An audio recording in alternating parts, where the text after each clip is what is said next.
Iya, baik. Yang lain. Iya, Ya, Bang. baik. Jadi gini, ketika berbicara mengenai data yang dibawa oleh Bu Darni, memang ada kata kalimat di sana disatukan menjadi yang dua tadinya itu digabung menjadi satu. Tetapi dengan menggabungkan itu justru merusak tatanan daripada hukum Taurat. Kenapa bisa demikian? Karena dengan menganggapnya dia menjadi satu, pandangan orang di luar Yahudi itu akan bercabang-cabang dan memiliki penilaian dan penafsiran yang berbeda. Contoh, Katolik beda dengan Advent, Advent beda dengan Protestan dan seterusnya. Menyikapi hukum yang ada yang dikenal dengan hukum Taurat. Sedangkan ketika berbicara tentang hukum Taurat yang tidak bisa dibatalkan, rujukan kita kepada Ulangan 4. Di sana diterangkan begini, maka sekarang hai orang Israel, yang diseru orang Israel, dengarkanlah ketetapan, dengarkanlah peraturan yang kuajarkan kepadamu untuk dilakukan supaya kamu hidup dan supaya kamu memasuki serta menduduki negeri yang diberikan kepadamu oleh Tuhan Elohim, Tuhan nenek moyangmu. Janganlah kamu menambahi dan jangan apa yang kuperintahkan kepadamu, dan janganlah kamu menguranginya. Dengan demikian kamu berpegang pada perintah Tuhan Elohimmu yang kusampaikan kepadamu. Kalau sudah ada perintah jangan kau menambahi, tidak ada lagi cerita Tuhan datang menjadi Yesus. Tidak boleh ditambah-tambahi. Tuhan datang mengambil daging, lalu kemudian mati, dibunuh untuk nebus dosa. Itu tak boleh, karena itu tidak ada di dalam hukum Taurat. Jangan kau menambah, jangan kau mengurang. Sehingga ketika Anda mengatakan itu sudah disatukan, itu cara Paulus. Kan Yesus sudah mengatakan waspada kepada penyesat.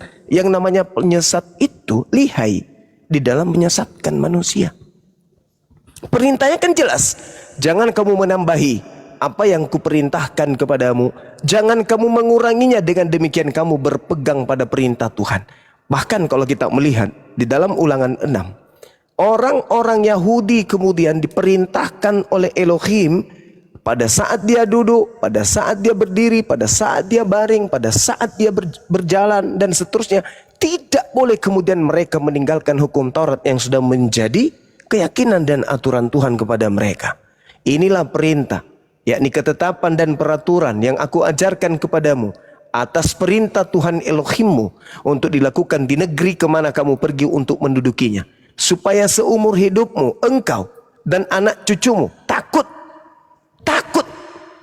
bukan malah membunuh Tuhan, tapi takut akan Tuhan dan berpegang pada segala ketetapan dan perintahnya yang kusampaikan kepadamu, dan supaya lanjut usiamu. Maka dengarkanlah wahai orang-orang Israel,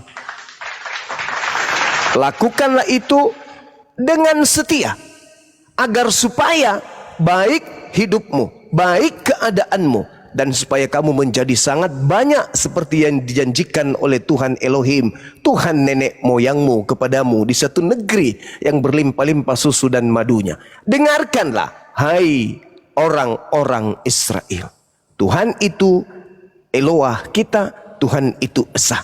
Kasihilah Tuhan Elohim dengan segenap hati, segenap jiwa, segenap kekuatan. Apa yang kuperintahkan kepadamu pada hari ini, haruslah engkau perhatikan, haruslah engkau mengajarkannya berulang-ulang kepada anak-anakmu, dan membicarakannya apabila engkau duduk di rumahmu, apabila engkau sedang dalam perjalanan, apabila engkau berbaring, apabila engkau bangun. Haruslah juga engkau mengikatkan sebagai tanda pada tanganmu, dan harus itu menjadi lambang di dahimu.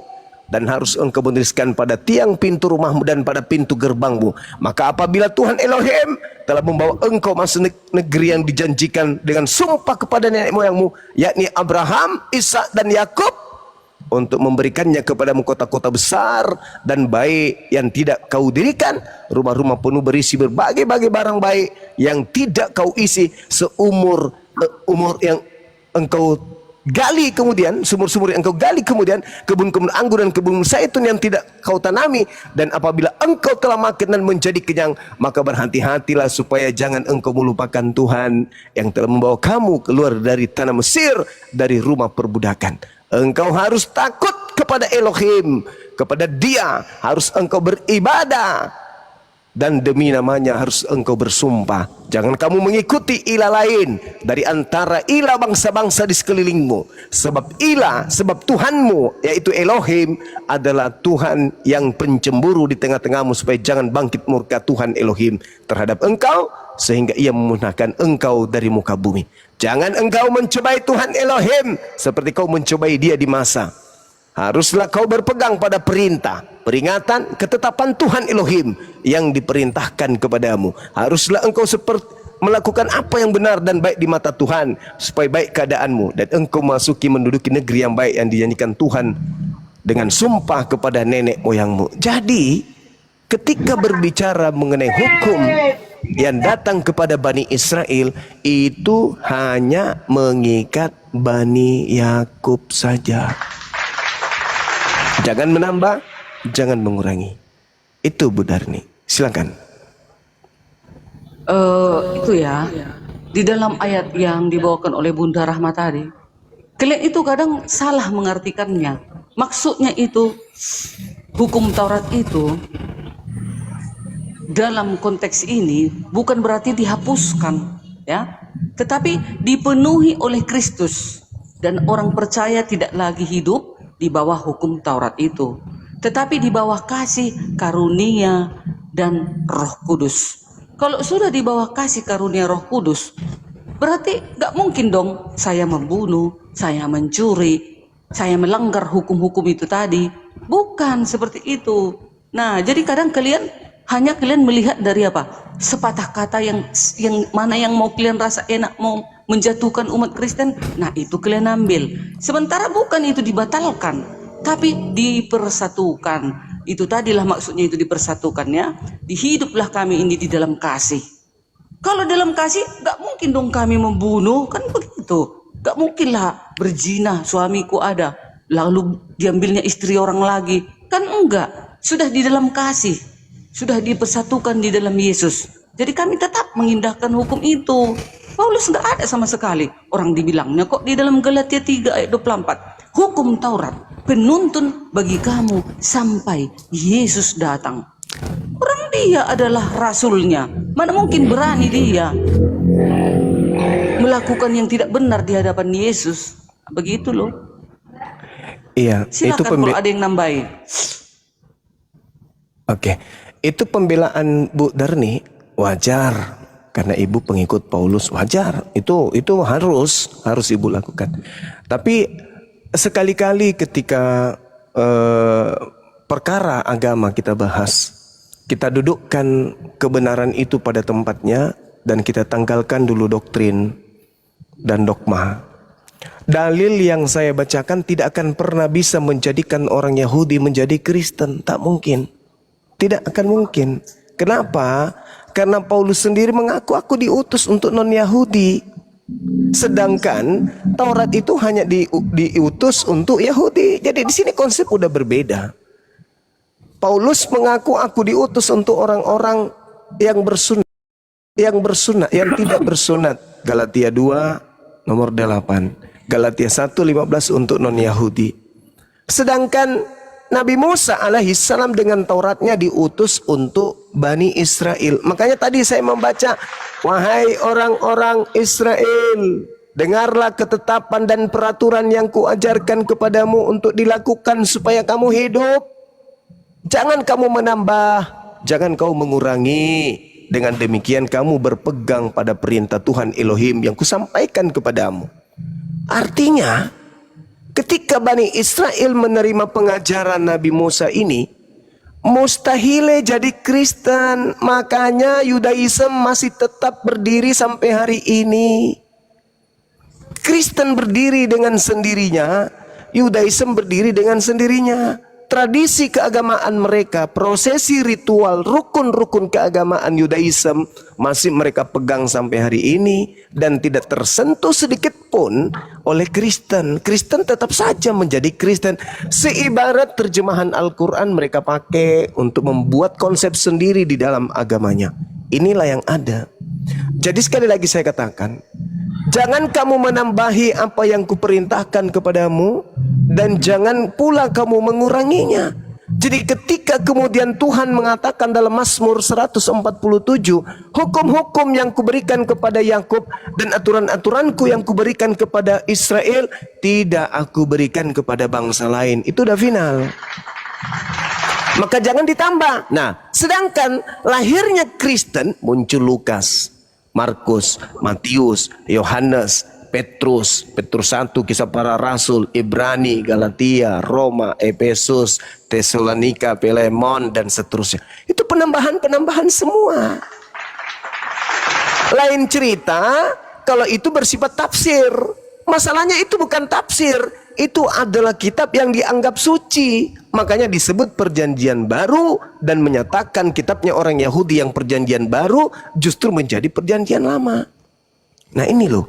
Jadi kalau dikatakan jangan menambahi, ya simpan Roma, Galatia, Filipi, disimpan di peti. Jangan dipakai itu. Harus hanya menggunakan hukum yang datang kepada Bani Israel saja. Kalau sampai ada penambahan, berarti apakah Tuhan kepada Nabi Musa, engkau tidak akan hidup, artinya mati neraka. Nah, bahkan mereka orang-orang Yahudi, perintahnya ikatkan pada tanganmu, tuliskan pada pintu-pintu rumahmu. Pada saat kamu duduk, baring, berdiri, berjalan, dan seterusnya. Gak boleh orang Kristen masuk di situ, gak boleh. Makanya berat Kristen ini untuk menjual agamanya agar dianggap kemudian benar dengan hanya menempelkan terjemahan kitabnya agama lain. Berat. Kalau dulu tidak ada para apologet Islam, mungkin Selonong Boy masuk ke ganggang ngajarin orang menjadi Kristen dengan membawa kitabnya orang Yahudi. Di dalam kitab Keluaran, di dalam kitab Kejadian, di dalam Tawarik, Tawarik 1, Tawarik 2, Tawarik 3, Yesaya. Oh dulu, sebelum kami hadir, boleh kalian menjual agama kalian dengan menggunakan topeng terjemahan kitabnya agama Yahudi. Tapi sekarang, no way, tidak ada jalan lagi kawan. Udah berat kalian itu, udah berat. Semakin berat untuk mengkristenkan Indonesia. Demikian. Ya, saya sapa dulu Hulunda. Maju Lubis. Selamat malam. Malam. Ya, agamanya apa, Bang? So, Kristen, Bang. Oh, Kristen. Ya, silakan. Mau ditanggapi pernyataan Hulunda. Silakan. Saya boleh buat narasi ya. Silakan kawan. Silakan. Tapi ini kan maaf ya semua teman-teman ya. Iya. Ini kan dari pandangan saya ya. Silakan Bang. Tapi nanti ada dalil-dalil yang saya sampaikan juga kepada. Baik. Gitu. Jadi kan Matius 5 ayat 17 sampai 18 bahwa hukum Taurat itu tidak bisa ditiadakan ya. Itu jelas perkataan Yesus.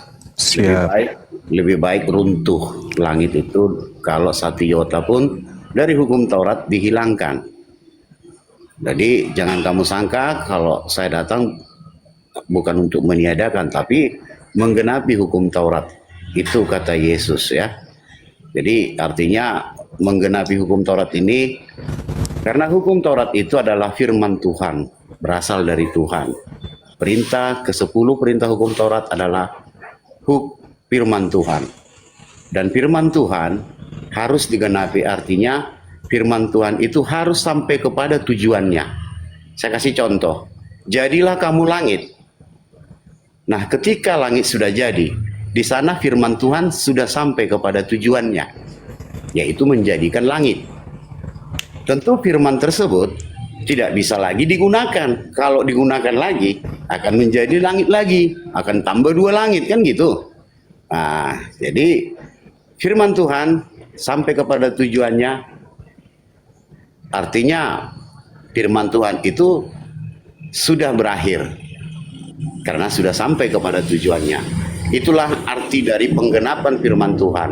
Nah, ketika Yesus menggenapi hukum Taurat, di mana Yesus telah menyampaikan membuat hukum Taurat itu sampai kepada tujuannya. Karena perintah hukum Taurat dari titah pertama sampai titah keempat itu pengaturan kepada Tuhan, supaya kita menyembah Tuhan yang satu, yaitu Elohim.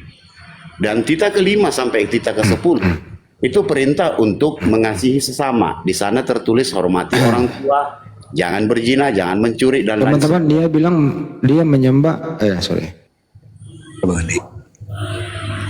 Nah, ada dua hukum di sana, mengasihi Tuhan Allah dan mengasihi sesama. Dan di kedua hukum inilah seluruh 10 hukum Taurat. Artinya, Yesus menggenapinya, di mana Yesus taat dan setia kepada perintah Bapaknya sebagai cerminan bahwa dia tunduk kepada perintah Bapa dan dia mengasihi Bapa dengan melakukan semua perintah Bapaknya. Nah, dengan kematiannya di kayu salib, dia mengasihi manusia sesamanya, memberikan nyawanya untuk sesamanya. Artinya, dua hukum ini telah tergenapi dilakukan oleh Yesus dengan kematiannya di kayu salib. Dia juga disunat, ya. Dia semua hukum-hukum Taurat tergenapi di dalam diri Yesus. Nah, arti daripada kita harus satu dengan Yesus, di mana Yesus datang dan diam di dalam tubuh manusia, Yohanes 14 ayat 23, di mana Tuhan menunggal dengan manusia. Kemanunggalan ini ketika Yesus telah menggenapi hukum Taurat, di sanalah manusia tersebut terbebas dari hukum Taurat. Sebenarnya bukan dibatalkan, tetapi terbebas. Artinya ada apa? Ada Yesus di dalam tubuh orang tersebut diam, sehingga dia dimerdekakan dari segala hukum Taurat. Ya, jadi kemanunggalan Yesus atau kemanunggalan Tuhan dengan manusia, itulah yang membuat manusia merdeka dari hukum Taurat. Sebenarnya bukan dibatalkan. Bukan dibatalkan. Artinya, kita sudah hidup di dalam hukum Taurat ketika kita satu tubuh dengan Kristus. Makanya Yesus berkata, seperti engkau ya Bapa dengan aku adalah satu, demikianlah aku dengan mereka, supaya kita menjadi satu. Nah, disinilah satu kesatuan antara Tuhan dengan manusia, di mana Tuhan, Roh Tuhan atau Roh Kudus yang diam di dalam tubuh manusia, memberikan kekuatan, memberikan hikmat pengetahuan, kekuatan dalam melakukan hukum-hukum Tuhan, hikmat pengetahuan dalam mengartikan atau menafsir firman Tuhan tersebut. Karena untuk melakukan firman Tuhan, kita harus tahu dulu firman itu apa. Kita harus ngerti firman itu apa. Makanya, kemana konteksnya, apa perintahnya, seperti apa yang harus kita kerjakan. Oke, Pak Maju, selesai ya Pak? Oke, panjang. demikian ya. Ya, soal supaya bisa dijawab. Silakan Mbak Brunda. Baik, jadi gini saudara, yang Anda gunakan itu adalah konsep Kristen yang muncul belakangan mentafsirkan pernyataan-pernyataan Yesus untuk Anda jadikan sebagai sandaran keagamaan. Itu sah-sah saja sebagai orang Kristen. Tapi kalau kita ingin sedikit meluangkan waktu untuk belajar tentang bagaimana kita bersatu dengan Tuhan, di dalam kitabnya Yahudi itu sudah jelas bagaimana manusia Yudaism ini itu bersatu dengan Tuhan. Kalau di dalam Al-Quran memang betul diaminkan itu, inni ma'akum. Coba Anda lihat di dalam Kejadian 6 nomor 3. Berfirmanlah Tuhan. Jadi Tuhan ini yang berfirman, rohku tidak akan selama-lamanya tinggal di dalam manusia, karena manusia itu daging. Artinya bahwa kita ini, manusia ini memang sudah bersatu dengan Tuhan. Jangan dibawa kaidah pengajaran terhadap tafsir Kristen akan Yesus adalah Tuhan dengan konsep makrifat yang ada pada diri manusia ketika dia sedang beribadah atau menyatukan diri kepada Tuhan. Nah, ini yang ingin saya katakan kepada saudara. Jadi ketika berbicara mengenai hukum Taurat, hukum itu hanya mengikat Bani Israel, tidak mengikat bangsa manapun. Ketika saudara mengatakan tidak boleh dibatalkan, lantas kemudian Yesus melepaskan, bukan kayak gitu. Karena Yesus itu datang hanya untuk Bani Israel. Yesus hanya untuk kaumnya saja. Kristen muncul dengan konsep yang berbeda, pingin juga dianggap sebagai bagian daripada Yudaism, pingin juga dianggap sebagai agama samawi, maka mengambil nama Yesus, kemudian lantas Yesus menjadi tameng untuk menjadikan hukum Taurat ini. Yesus dijadikan sebagai jembatan untuk menghubungkan kepada Tauratnya orang Yahudi, agar Tauratnya Yahudi ini seakan-akan juga punya kebersinggungan dengan Kristen, padahal itu tidak ada sama sekali. Anda lihat di dalam Ulangan 11 nomor 1. Yang disebut kasih itu apa?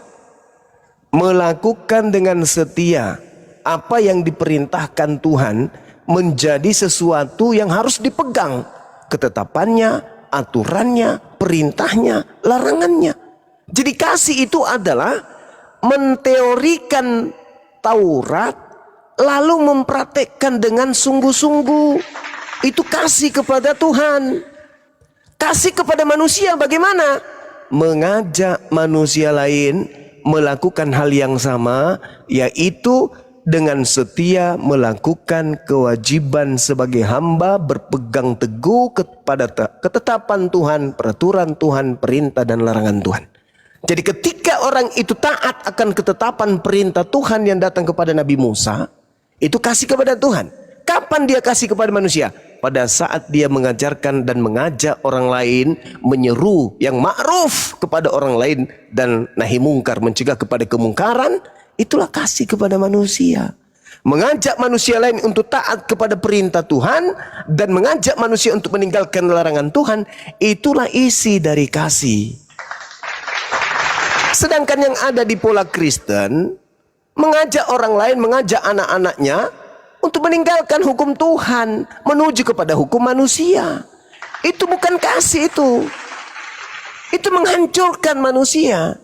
Sedangkan di dalam kitabnya orang Yahudi, Yosua 22 nomor 5, hanya lakukanlah dengan sangat setia perintah, hukum yang diperintahkan kepadamu oleh Musa, hamba Tuhan itu. Yakni mengasihi Tuhan. Dengan jalan apa? Menuruti segala jalan yang ditunjukkannya, tetap mengikuti perintahnya, berpaut padanya dan berbakti padanya dengan segenap hati dan segenap jiwa. Itu baru disebut kasih. Yang Kristen hari ini apa? Enggak ada kasih di Kristen, itu enggak ada. Kasih kepada Tuhan tidak, kasih kepada manusia apalagi. Bagaimana mungkin mau dikatakan kasih kepada Tuhan, Tuhan yang menjalankan, memerintahkan supaya kita menjalankan hukumnya, diimani turun ke bumi menjadi daging lalu mati dibunuh manusia. Ini konsep dari mana? Sudah begitu ngajak anak-anaknya pun melakukan hal yang sama. Beriman Tuhan langit dan bumi, turun ke bumi, mati dengan jalan kutuk untuk menebus dosa manusia, menebus manusia dari hukum Taurat. Ini hukum yang dibuat-buat. Hukum yang dibuat-buat. Jadi ketika saudara Kristen mengatakan kami pengikut Kristus, kami jempol, memang betul. Tapi Kristus mana yang Anda ikutin? Kalau Kristus yang asli taat kepada hukum Taurat, dia mengatakan dalam Matius yang Anda bawa tadi, Matius 5. Apa kata dia? Barang siapa, jadi siapapun yang meniadakan hukum Taurat, meskipun yang paling tercilek, lalu mengajarkan kepada orang lain, maka dia menempati neraka. Itu loh ancaman Yesus itu.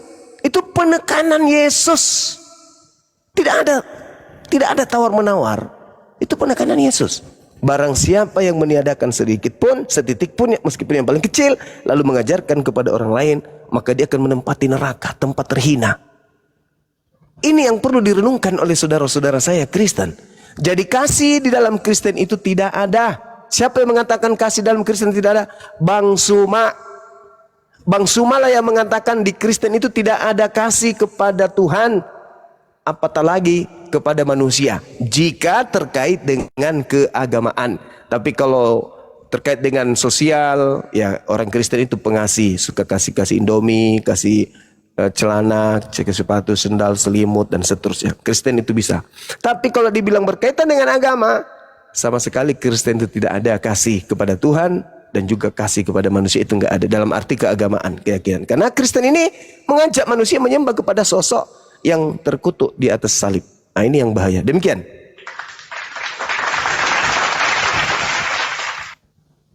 Silakan Pak Lubis.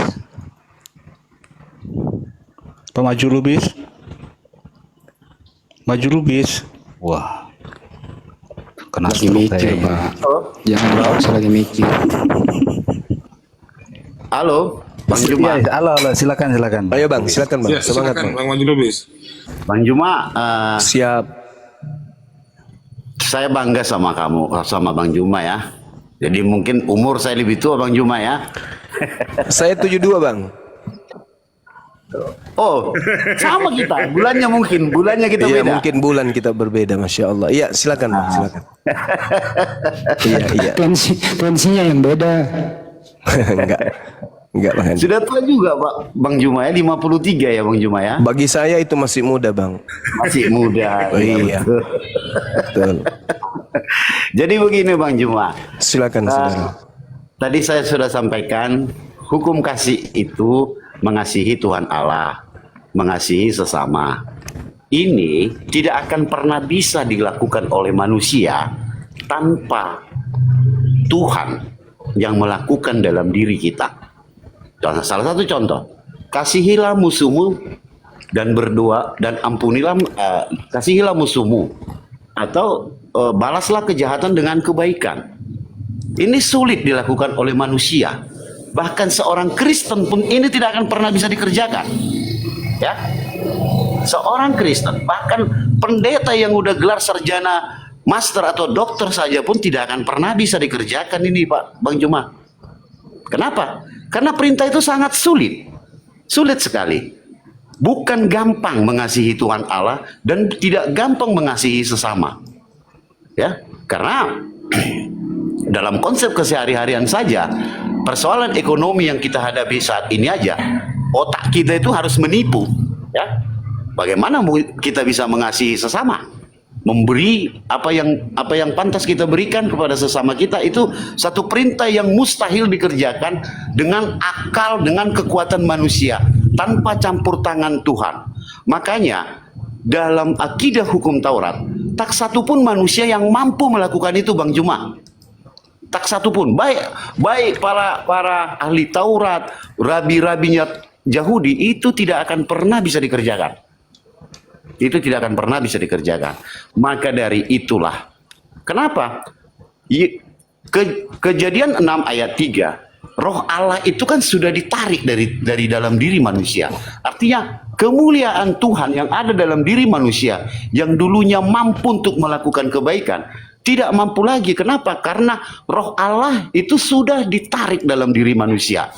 Jadi tidak akan pernah bisa. Makanya semakin jatuh dan jatuh terus-menerus manusia itu ke dalam dosa. Nah, inilah sebenarnya yang ingin diselamatkan Yesus dengan kedatangannya ke dunia. Itu sebenarnya, itu orang Kristen yang percaya. Tetapi entah kenapa banyak juga orang Kristen yang hidupnya tidak di dalam kasih. Makanya tadi Bang Juma bilang, Kristen itu tidak pernah mengasihi Tuhan, tidak pernah mengasihi sesama. Yes, betul. Kalau dia tidak di dalam Tuhan. Benar itu yang Bang Juma katakan. Saya tidak bisa menampi itu. Saya tidak bisa mengatakan Bang Juma salah. Bukan. Karena banyak orang Kristen sekarang yang hidupnya tidak dalam tatanan kebenaran Tuhan. Benar yang Abang bilang tadi. Benar sekali itu. Makanya saya tadi ketawa ya. Ya, Jangan di-mute, Bang. Bunda Rahma, jangan demi Bunda Rahma. Kemiut bang, kemiut enggak, kemiut lanjut. Ya silakan Salah dibuka, pencet, Bang Bang. Maju. itu Bang Juma. Jadi Bang Juma boleh dong istilahnya tetap juga ya Bang Juma tetap mewartakan, tetap kritisi orang-orang Kristen. Saya senang gitu loh. Saya senang Bang Juma tetap mengkritisi.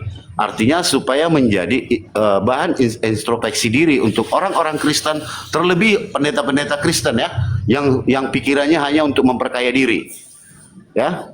Jadi kenapa? Karena kalau Bang Juma yang berkata lebih lugas, lebih ini, karena tidak ada intervensi ya dari luar ya. Tapi kalau jemaat-jemaat ini sungguh sulit sekali mereka mungkin enggan mengatakan ke para pendeta-pendeta ini ya sesuatu yang benar itu. Tapi kalau Bang Juma kan main gas saja kan gitu.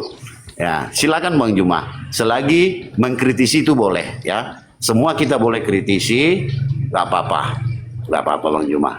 Ya, saya rasa cukup untuk hari malam ini ya Bang Juma ya. Makasih Bang Juma. Sama-sama Bang, sama-sama. Tuhan Yesus memberkatimu Bang Juma. Wah, Boleh saya iya, Bang. katakan demikian? Tuhannya Yesus, Poten. Tuhan Yesus memberkatimu Bang Juma. Abang andaku. Allahu Akbar. Ya. Abang andaku yang baik hati, ya. Sama-sama Bang. Ya. Diberkatilah anak istrimu Bang Juma. Amin. Oke, saudara, saya tanggapi apa yang disampaikan oleh saudara kita tadi sebelum diambil alih. Ya, selamat malam. Ya, aku Ya, selamat malam. menanggapi. Iya, tadi ada Bang Zuma yang mengatakan ajaran Yesus ya kasih. Ya, benar. Itu yang dibawa Yesus itu adalah kasih yang sempurna. Ya, seperti ya kita sudah tahu kalau Yesus di kayu salib itu karena kasihnya ya kepada kita manusia. Dia mau kita manusia ini diubahkan ya, yaitu tadi yang seperti Bang Lubis katakan ya. Sebenarnya simple aja ajaran itu. Ketika kamu bertanya ajaran apa sih yang dibawa Yesus, ya kasih gitu. Itu kan mah simple gitu kan. Tapi untuk menerapkannya memang begitu susah seperti kata Bang Lubis tadi ya.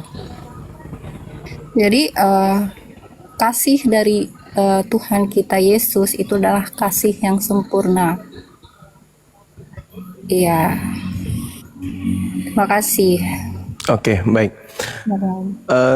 Di Indonesia, setelah Indonesia merdeka, orang Kristen itu dengan lugasnya, tanpa malu-malu, mengatakan Yesus itu mengajarkan kasih. Seakan-akan Kristen masuk ke Indonesia itu dengan damai. Ini yang biasa orang Kristen tidak sadari.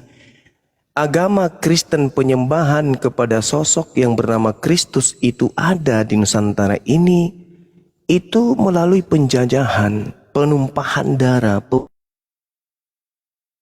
pembunuhan, perampasan, perampokan hak. Kejadian tragedi membuat anak yatim jutaan, janda menjadi jutaan jumlahnya dikarenakan adanya penjajah yang masuk dengan membawa agama Kristen. Tapi bukan itu yang menjadi tolak ukurnya. Tolak ukur kasih itu kalau Kristen ini agama kasih, maka cerminan awal yang harus kita lihat bagaimana Katolik. Bagaimana Katolik mengajarkan agamanya kepada bangsa atau wilayah yang ada di bawah kuasanya. Bagaimana gereja Katolik melancarkan aksi-aksi kemudian kepada wilayah-wilayah jajahannya. Bagaimana Katolik membumi hanguskan kemudian Torah, menghancurkan kemudian kedudukan orang-orang Yudaism pada masa Katolik berjaya di atas muka bumi ini. Karena pertama kali Kristen di dunia ini bukan yang ada di Indonesia yang ngomong-ngomong kasih, bukan. Mereka bicara manis, Yesus itu kasih sempurna karena dia hidup di tengah-tengah mayoritas Islam. Jangan ngomong yang saat ini di Indonesia pada saat tenang-tenang, damai sejahtera Indonesia, habis itu dia ngomong seenak perut. Jangan, tapi lihat cerminan awalnya. Kristen berdiri di atas pembunuhan yang sangat-sangat sakral. Pembunuhan yang begitu sakral dan sangat menakutkan. Tadi siang kita melihat bagaimana mereka percaya diri, menunjukkan kemudian suatu adegan yang membuat kita merinding. Si Ucok gak sempat berdiri selama 24 jam karena itu kejadian. Bayangkan saja. Mereka mengarak orang gondrong, dicambuk, diapain, diludahin, ditonjok. Habis itu mereka gantung, habis itu mereka bunuh. Habis itu gempa bumi terjadi, keluar tangan dari kubur, nisan terhambur keluar, mayat-mayat keluar jalan. Ini yang mereka anggap kasih. Oh gak bisa. Kristen berdiri atas pembunuhan. Pembunuhan kepada siapa? Pembunuhan kepada sembahan mereka sendiri. Dan Kristen satu-satunya agama yang menyembah tumbal. Menyembah, sabar. Saya berbicara sesuai dengan fakta. Bukan omon-omon jual-jualan manis-manisan di Indonesia ini, bukan. Jadi Kristen itu berdiri di situ. Ada tumbal yang mereka korbankan di atas salib. Habis itu korban ini yang menjadi Tuhan. Sedangkan sebelum ada tumbal berupa manusia, Kristus, orang Yahudi sudah banyak miliaran tumbalnya. Domba tumbalnya, sapi tumbalnya, kambing, lembu tumbalnya. Tak ada Yahudi menyembah tumbal, nggak ada. Tak ada. Ini Kristen menumbalkan Kristus Tuhan mereka. Habis itu mereka tuhankan. Ngeri ini teman-teman. Jadi kalau ada yang bermanis-manis muncul di tengah-tengah kita, kasih Kristen itu apa? Kristen itu apa rupanya? Hah? Dari abad pertama sampai ke Indonesia baik-baik aja? Enggak. Bagaimana di dalam di kitabnya 2 MKB, orang-orang Yahudi punya catatan-catatan kelam tentang Kristen, tentang Katolik. Agama yang paling banyak menumpahkan darah di atas muka bumi ini, agama yang bertuhankan Yesus. Pembuat senjata-senjata di atas muka bumi ini mayoritas beragama penyembah Yesus. Mencetus adu domba dan segala macam tetebenge pembunuhan di atas muka bumi ini, orang-orang yang mengatakan dirinya penyembah Yesus Kristus. Tak ada itu kasih. Coba, sesederhana apa kasih ini kita ingin bandingkan dengan agama lain? Ada ndak kasih yang begitu tersohor di Kristen yang tidak dimiliki oleh agama lain? Apa itu? Memberi Indomie, Islam juga bisa. Apa? Memberikan pengobatan gratis, Islam juga bisa. Apa? Pendidikan gratis, Islam juga bisa. Apa di Kristen? Nggak ada. Sekarang mereka jualan. Seibarat mereka habis membunuh, tangan mereka cuci bersih-bersih, pakai tisu, pakai parfum, habis itu melenggang di tengah-tengah kita. Aku agama kasih loh. Padahal barusan dia cuci tangan. Di Makassar ini ada makam 40.000 jiwa, satu lubang. Siapa pelakunya? Orang-orang yang menuhankan Kristus. Lalu sekarang kita ingin ditipu dengan mereka mengatakan, Kristen itu agama kasih loh. Oh, pelan-pelan tante. Ya, saya kira begitu. Satu-satunya agama di atas muka bumi ini yang berdiri atas pembunuhan kepada sembahannya sendiri hanya agama Kristen. Camkan itu baik-baik. Silakan. Iya, itu ya Bang Juma ini sudah banyak ya ini menghujat ya, itu tuduhan yang tak beralasan. Tidak ada kasih yang kami berikan itu kepada sesama, itu adalah ajaran dari Yesus sendiri ya. Sebagaimana Yesus telah tadi sudah saya sampaikan, sebagaimana Yesus mengorbankan dirinya di kayu salib. Jadi itulah kasih yang sempurna. Ketika kamu kasihnya, sebentar saya belum selesai. Ini tanggung nih dipotong. Ketika kamu mengasihi, cuman kamu memberi uang kepada fakir miskin, kepada orang miskin, tapi kamu tidak lebih dari itu namanya kasihmu itu tidak sempurna, ya. Yang diajarkan Yesus itu adalah kasih sempurna, ya, kasih yang dengan secara tulus, ya, dengan secara tulus dan tidak membalas, itulah dia kasih yang sempurna. Yesus ajarkan itu. Apa ketika Yesus, dengar, belum selesai. Ketika Yesus kata terakhir di kayu salib mengatakan, ampunilah mereka Bapa, karena mereka tidak tahu apa yang mereka perbuat. Itu kan? Itu kasih Yesus yang telah diajarkan. Jadi kita harus mengampuni sesama. Kalau dia benar-benar Kristen, kekristenannya itu akan terlihat dari wujud kasih Allah. Karena itulah yang sudah diajarkan kepada kita yang mengimaninya. Beda ya dengan yang tidak menerapkan atau tidak mengimani sebagai Kristus. Bedakan. Jadi jangan kamu samaratakan, oh kasihnya seperti ini, di luar seperti itu. Ya jelas bukan. Yesus juga mengatakan, janganlah kamu seperti suam-suam seperti kuku, seperti ini. Kamu tidak panas ataupun dingin. Jadi Tuhan aja mengajarkan seperti itu. Ya. Bang Juma tadi, dari tadi aku lihat, dari tadi aku dengar itu penghujatan ya. Room ini memang room penghujat. Catat. Di mana hujatnya, di mana? Di mana hujatnya? Bang Juma pakai Nah, data dikatakan, gitu. ya dikatakan kami menuhankan Tuhan itu ketika kami membunuhnya. Menuhankan Tuhan, emang nggak menuhankan Itu kan Tuhan? Roma botol luar biasa. 14 nomor 9, Itu kekonyolan untuk yang itulah tidak- Yesus mati agar dibangkitkan oleh Allah untuk menjadi Tuhan bagi orang Kristen. Dalil. Itu itulah kesalahan dari kalian ya, kesalahan dari Itu kalian. dalil. Masa dalil salah? Dari dari Benar. dari Anda perspektif percaya kalian, dalil Anda dan salah. cara pandang kalian ke Kristenan seperti itu yang sangat Lah itu wrong, yang sangat tertulis. salah Untuk ya. itulah Yesus mati agar dia dibangkitkan untuk menjadi Tuhan. Bagi siapa? Bagi orang Kristen. Dalil kok ada. Jadi kalau dia tidak mati dibunuh, ya nggak bangkit. Kalau nggak bangkit, ya nggak jadi Tuhan. Itu dalil. Makanya beragama itu pakai akal, bukan pakai dogma. Dalilnya nggak seperti itu, Dul, nggak Coba, seperti coba, itu. coba. Silakan Anda baca. Saya ingin dengar. Kamu buka, Roma kamu 14 buka nomor di 9. mana kamu ambil dalil comot-comot itu? Kamu di Roma mana? Di mana 14. biar aku bantu kamu membacakannya ya. Iya, Ini silakan, silakan, kamu silakan, baca ini semuanya. silakan saudari baca, silakan. Di mana kamu ambil? Di mana kamu kutip? Roma 14 nomor 9. Silakan.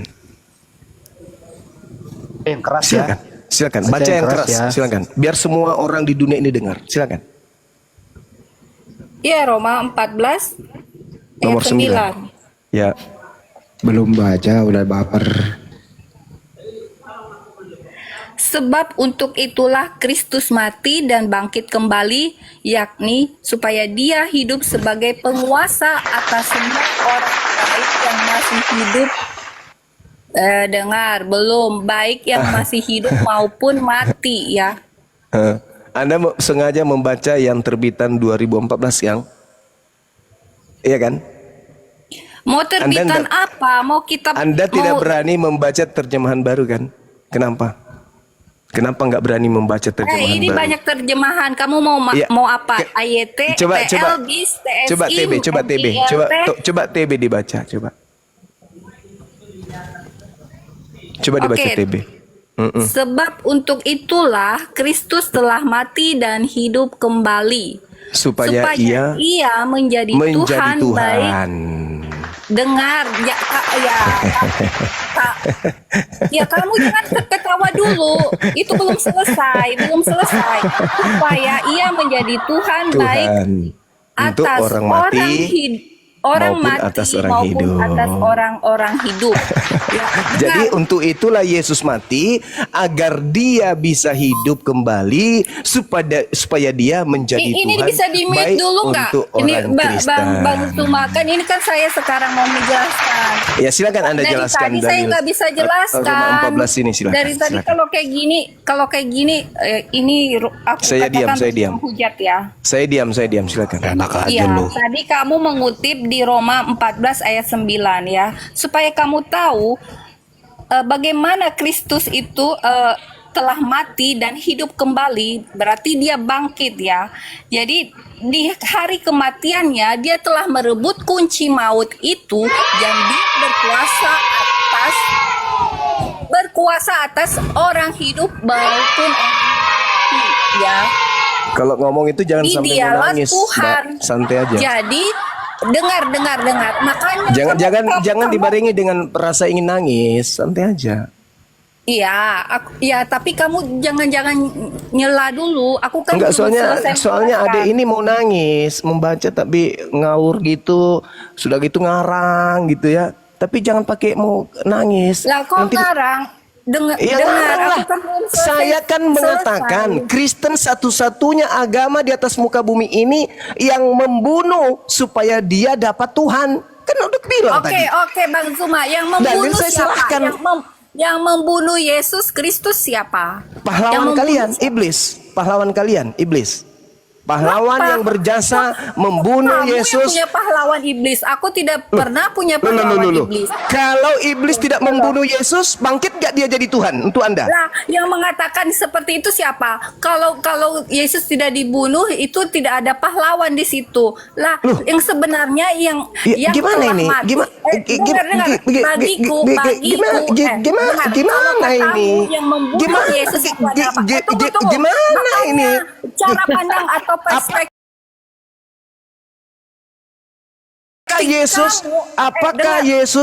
Apakah Yesus bisa bangkit dari kubur kalau tidak dibunuh dulu terlebih dahulu? Gimana ini? Kadang saya mau sedih juga nya kalau kayak begini.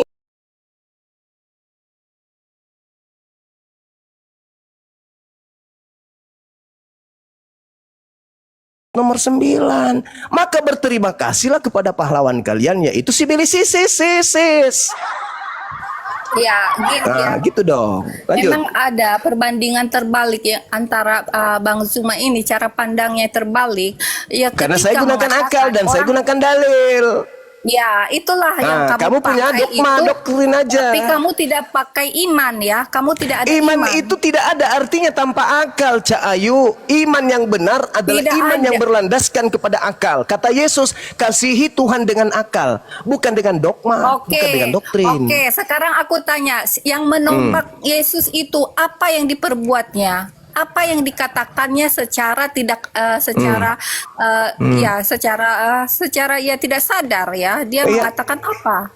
Apa Yang tidak- menembak Tuhan Anda itu pahlawan untuk Anda, coba nggak ditombak, nggak mati. Oke, kamu mengatakan Nah, itu gitu dong. pahlawan, tapi kami tetap mengatakan Yesus adalah pahlawan sejati.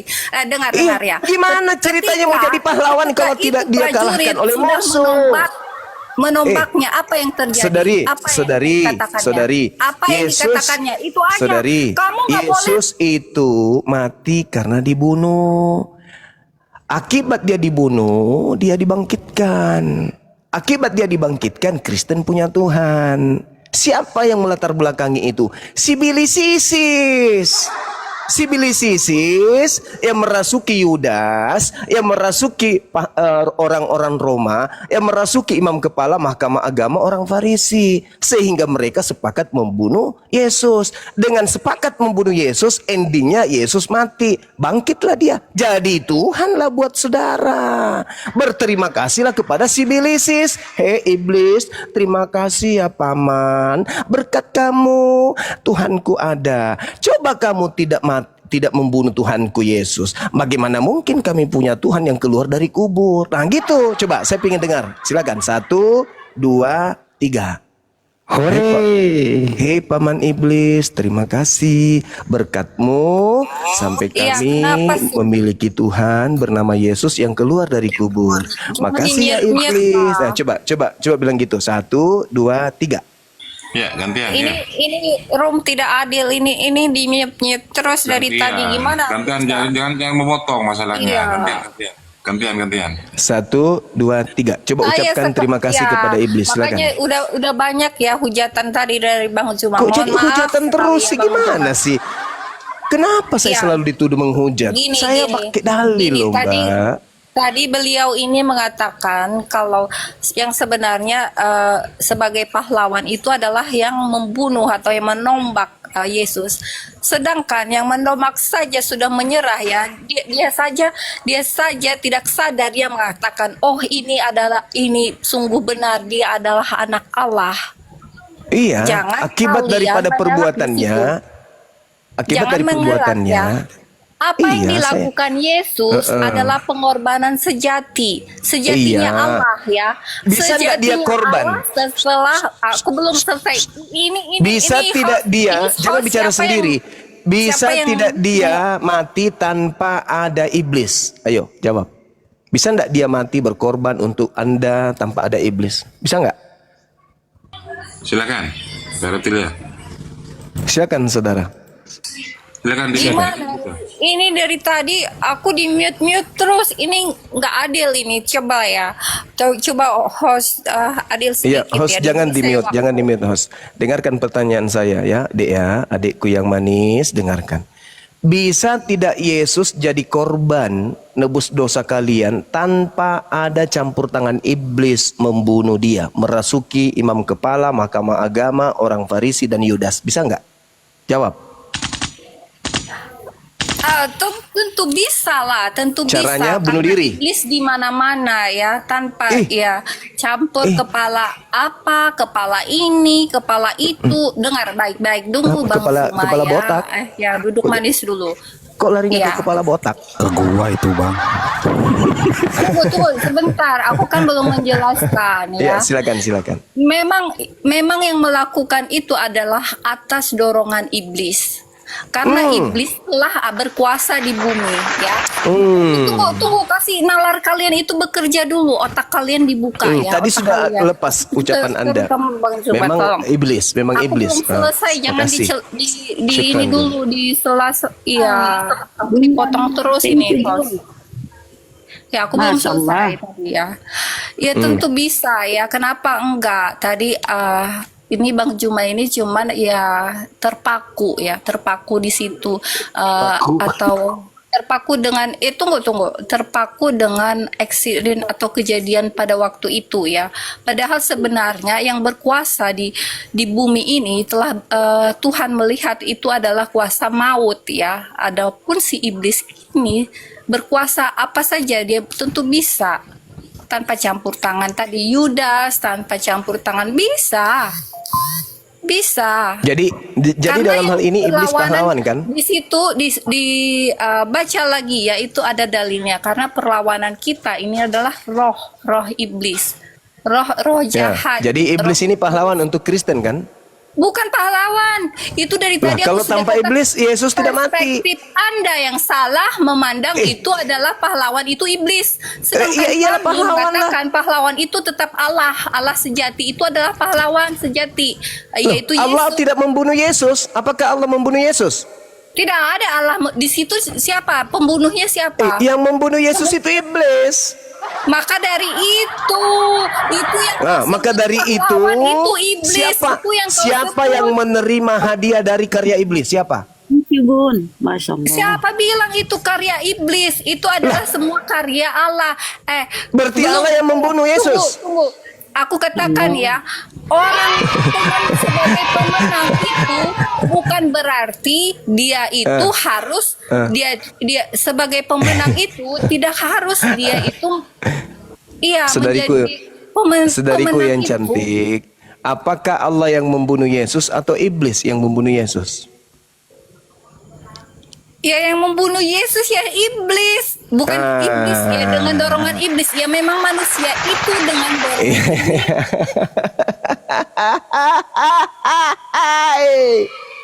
Iblis yang membunuh Yesus. Akibat dari ulah iblis membunuh Yesus, Kristen diselamatkan.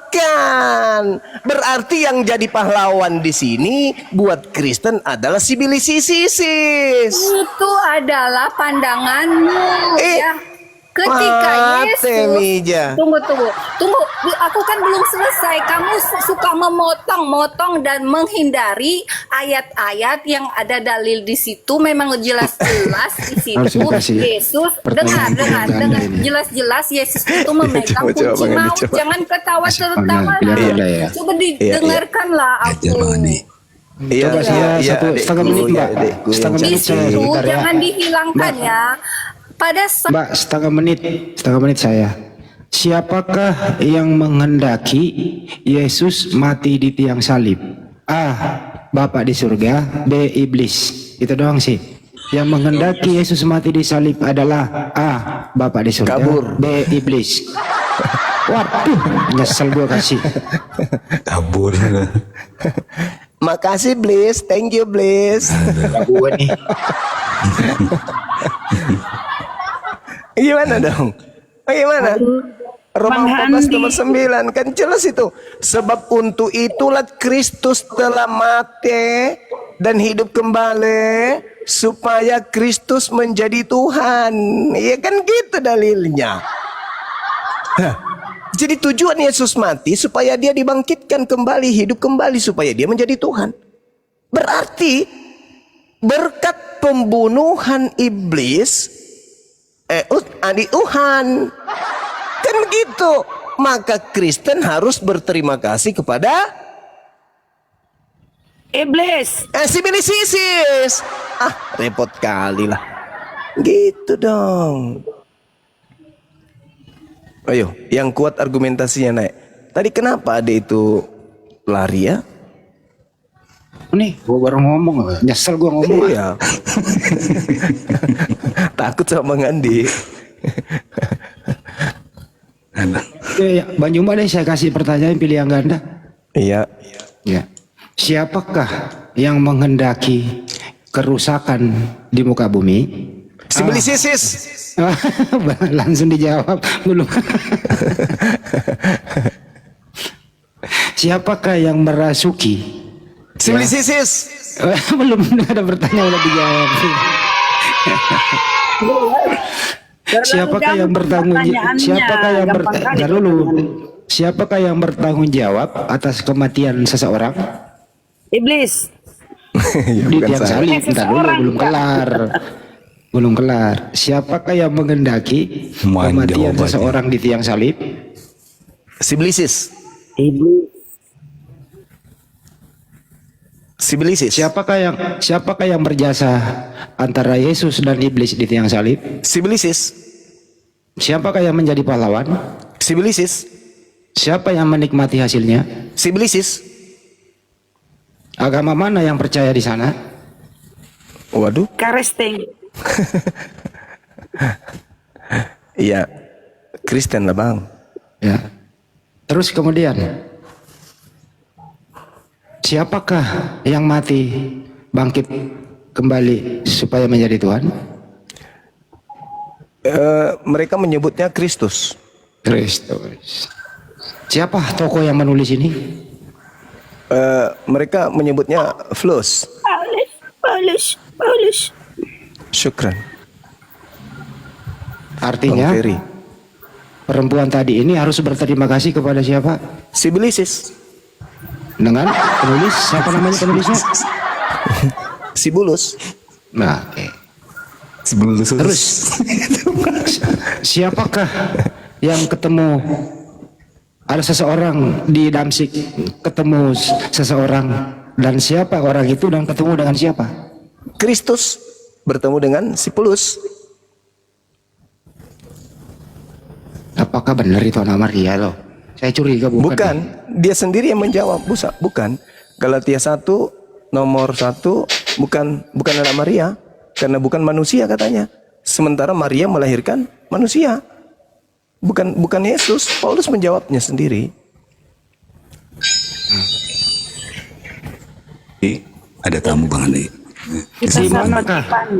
Ya, Di silakan. manakah dideklarasikan Aduh. dan tahun berapakah Yesus itu dideklarasikan menjadi Tuhan? Abad keempat. Di daerah mana kayak itu? Roma. Konsili apa namanya? Konsili Nikia. Pada pintar semua. Ya, ini ada. Selamat ada malam. Ada yang ganti Silakan, juga nih. Bang Odong-Odong. Malam. Sudah murtad belum? Belum. Waduh. Anda sudah makan Pak? Oh, belum murtad. Oke. Bapak udah sembuh Pak? Ya, cepat murtad. Udah sembuh? Sebelum mati. Udah sembuh belum? Kalau Bapak sudah bertelur, impokan ya, biar kami murtad. Nah, kata Pak Ustadz kan, Ada mie telurnya 2 biji. kata Pak Ustadz kan Jibril itu berkembang. Dengan langsung ke topik. Ini berek-berek dah 2 biji. Langsung ke topik aja. Siapakah yang berjasa atas kematian Yesus di tiang Dialog salib? ya, dialog kok main mute, malu-maluin. Oh, nggak bisa diskusi ini, curhat dia anak buahnya Edis. Oh, curhat di mana? Jadi ada sedikit Teman-teman, informasi, mohon maaf ya, ini ternyata untuk dua ini untuk Edis Kristen dan ya. si Udin dan Baik, kawan-kawan itu ya sengaja memang kabur ke luar negeri untuk mengganti Tuhan mereka. Jadi mereka kabur untuk ganti Tuhan demi cuan. Gitu. Si Udin ganti Tuhan, si Edis ganti Tuhan. Demi apa teman-teman? Demi cuan. Nah, pintar Bunda Rama. Tepuk tangan buat Bunda Rama. Hore. Kata si Edis gini, bodoh amat. Mau saya Tuhankan siapa? Mau saya menyembah siapa? Yang penting aku pelarianku di luar negeri ada yang donasi daripada saya hidup merana. Begitu. Waktu di Indonesia dia nggak sembah Yesus. Setelah kabur ke luar negeri, dia ganti Tuhan. Yesus adalah Tuhan. Tuh, ganti Tuhan kan? Ganti Tuhan demi cuan. Lanjut lagi Bunda, ada tamu.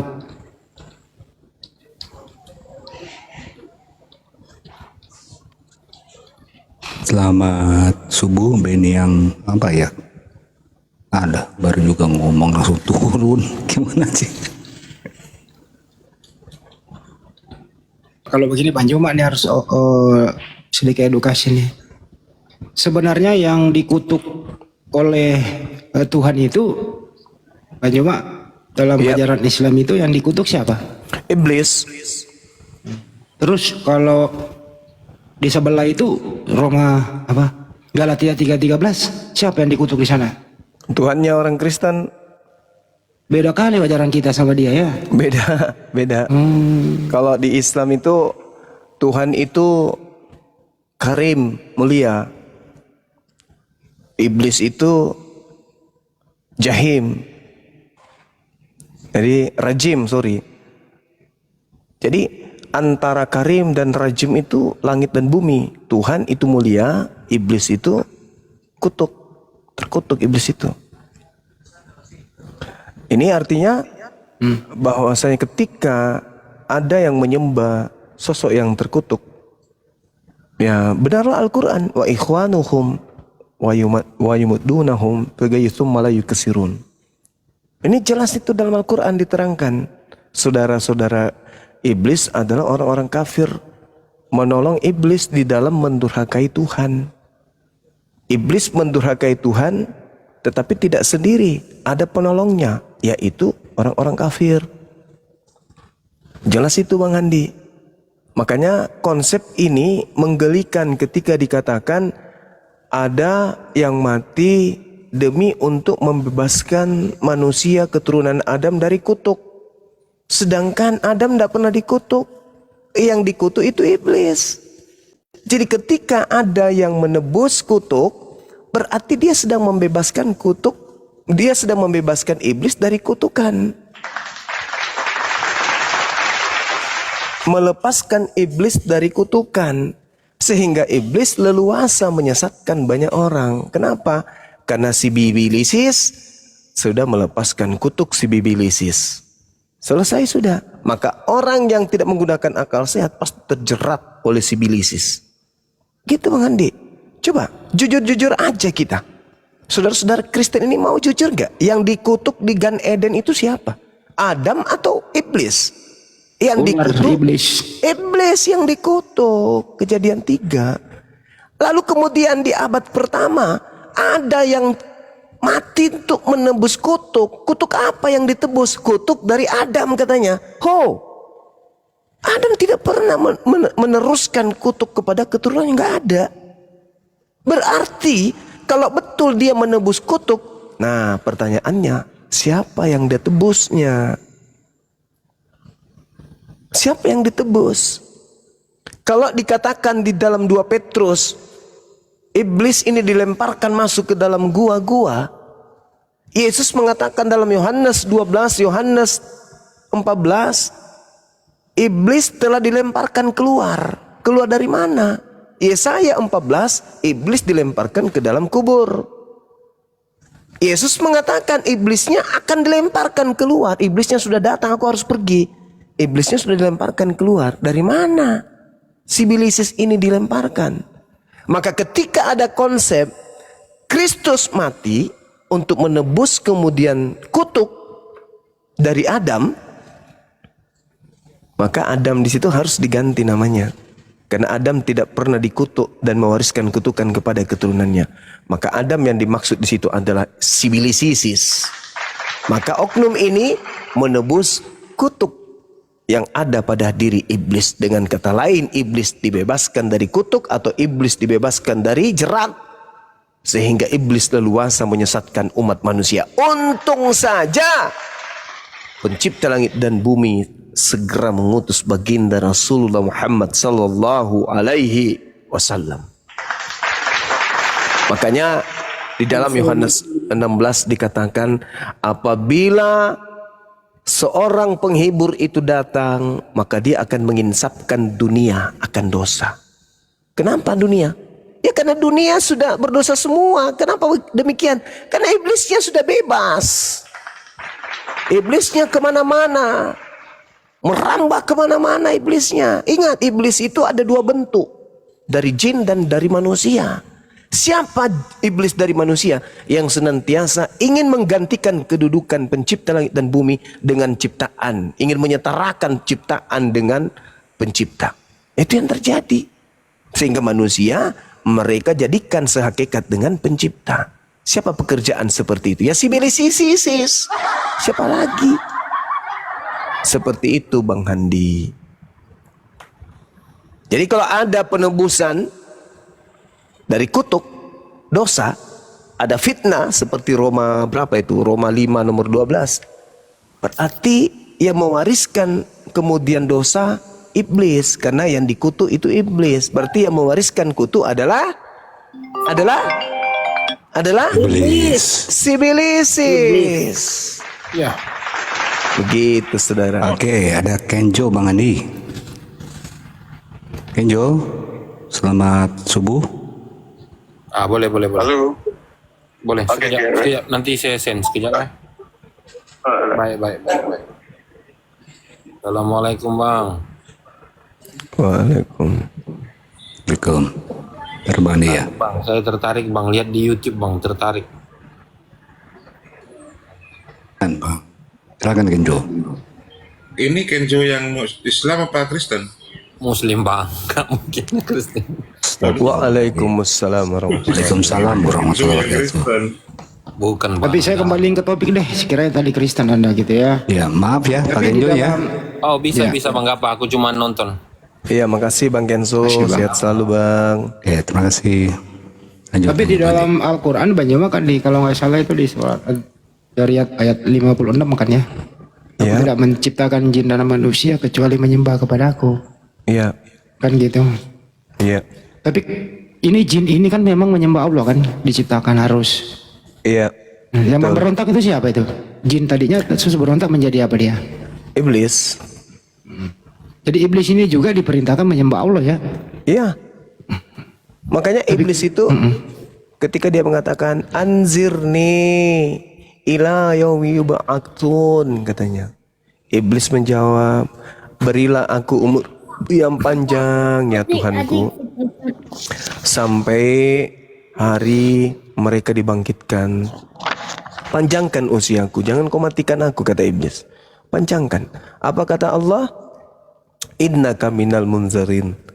Benar, kamu makhlukku yang aku berikan panjang umur, aku tangguhkan usiamu, aku tangguhkan waktumu untuk menikmati gitu. Iblis menjawab apa?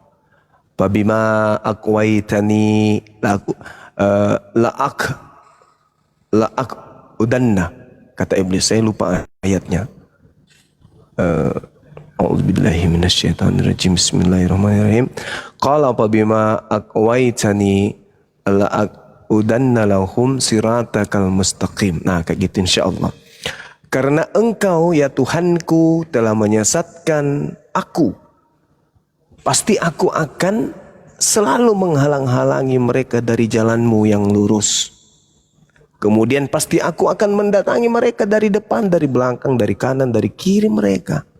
Dan engkau tidak akan mendapati kebanyakan mereka bersyukur. Allah kemudian berfirman, Qala khruj minha. Keluarlah kamu dari sana. Dari surga maksudnya. Dalam keadaan terhina dan terusir. Sesungguhnya barang siapa di antara mereka ada yang mengikutimu, pasti akan aku isi neraka jahanam denganmu. Itu kata Allah. Aku akan isi jahanam neraka itu denganmu dan bersama pengikutmu. Lalu Allah berfirman kepada Nabi Adam, wa ya Adamu uskun anta wa zawjukal jannah fakula min haitsu syi'tuma wa la taqraba hadhihi syajarah fatakuna minaz zalimin. Lalu Allah berfirman kepada Adam alaihissalam, wahai Adam, tinggallah engkau bersama istrimu dalam jannah dan makanlah apa saja yang kamu berdua sukai, silakan.